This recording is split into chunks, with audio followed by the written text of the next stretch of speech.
Ethan Miller never thought his life would come to this point. Once he had dreams as tall as the New York skyline. He used to work on construction sites, helping build the very towers that now surrounded him. But after his wife, Sarah, passed away from an unexpected illness 3 years ago, everything changed. Life became smaller, quieter, heavier. He took whatever job he could find, and that's how he ended up as a janitor at Sterling Tower, a 20-story glass monument owned by one of the richest families in America. Every night, while the world slept, Ethan cleaned. Each shift began at 6 in the evening, after the office workers went home, and the tower fell silent. He would sweep through the polished corridors, mop the lobby floors, and wipe the fingerprints off the elevator buttons. The rhythm of the work gave him peace. By midnight, he would usually make his way to the ballroom on the top floor, a vast space with marble tiles, crystal chandeliers, and tall glass windows overlooking the city lights. He loved the stillness there. Sometimes he'd stand by the windows, imagining how it must feel to attend one of the elegant galas held in this very room. Ethan didn't envy the rich. He just admired how far away their lives seemed from his own. After his shift, he would take the subway back to Brooklyn, where his 7-year-old daughter Lily waited for him. She was his reason for everything. Every sandwich he packed, every night he stayed late, every sore muscle, all of it was for her. Lily had her mother's smile, and when she ran into his arms after school, the exhaustion of his long nights faded. Still, he couldn't help but wish he could give her more than a small apartment and a tired smile. One Friday night, after finishing his rounds, Ethan climbed up to the ballroom as usual. The lights were dim and the city glowed beyond the windows. He began sweeping the marble floor when a faint sound reached his ears. Soft piano music, gentle and distant, like a memory. He froze. No one was supposed to be here this late. Slowly, he followed the sound to the center of the room. There, under the chandelier's silver light, was a young woman in a flowing silver dress, moving gracefully to the rhythm. Her eyes were closed, her expression peaceful, and her steps delicate, almost uncertain. For a moment, Ethan thought she hadn't noticed him. He stood still, not wanting to interrupt, but when she turned slightly, her foot brushed against his mop. She gasped softly, losing her balance. Instinctively, Ethan dropped everything and reached out.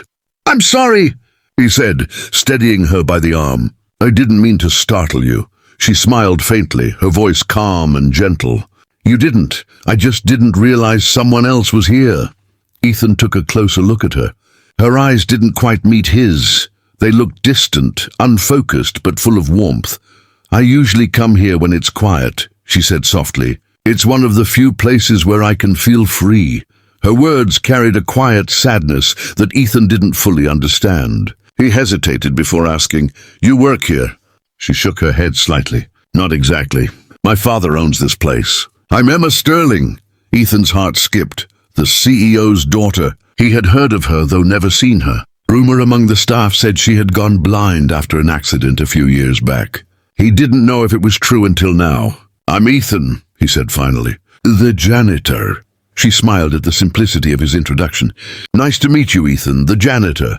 Her tone was playful, but there was something kind in it, something that made him relax. For a few seconds, they stood in silence as the piano music continued to drift through the air. Then Ethan, surprising even himself, said quietly, "Would you like to dance?" The words slipped out before he could stop them. Emma tilted her head, as if trying to see his face through sound alone. "Dance?" she repeated, amused. "With a janitor?" Ethan smiled. "Why not? You said this room makes you feel free." She laughed softly, and then, to his astonishment, she extended her hand. "All right, Ethan, show me how you dance." He took her hand carefully, unsure how close to stand. He placed one hand lightly on her waist, the other in her palm. She followed his lead without hesitation, her movements guided by the gentle rhythm and the feel of his touch. The marble floor gleamed beneath them as they moved slowly in circles. The world outside felt far away. For the first time in years, Ethan forgot about his grief, his tired hands, his empty wallet, and just felt alive. Emma swayed gracefully, her dress brushing softly against his legs. She couldn't see him, but she could sense his hesitation. "Relax," she whispered, smiling. "You're doing fine," he chuckled nervously. "I haven't danced since my wedding." "Then tonight you start again," she said. Something in her tone made his heart tighten. He looked down at her, the woman everyone in this building probably treated like porcelain, and saw someone simply human. Fragile, brave, and full of quiet strength. The music slowed, but they didn't stop. Neither wanted the moment to end. When the song finally faded, Ethan stepped back, realizing what had just happened. "I should probably get back to work," he said, clearing his throat. Emma nodded, her expression unreadable. "Thank you for the dance," she said softly. "You made the room feel alive again." Ethan didn't know what to say. He just smiled and replied, "Any time, Miss Sterling." She shook her head gently. "Just Emma." He nodded once more before gathering his mop and heading toward the door. But before he left, he turned back and saw her standing there, eyes closed, face turned toward the light, peaceful and beautiful. That night, as Ethan rode the subway home, the city lights flickering through the window, he couldn't stop thinking about her.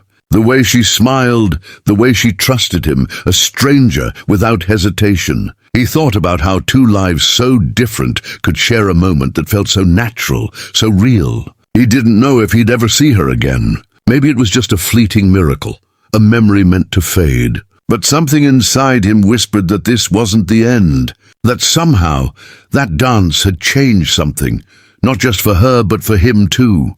When he reached home, Lily was asleep, her small hands clutching the blanket. Ethan kissed her forehead and sat quietly by the window. Outside, the city shimmered with life, and for the first time in years, Ethan felt something like hope stirring in his chest. He thought about the way Emma had said she felt free in that ballroom, and he understood it now. Maybe freedom wasn't about wealth or power.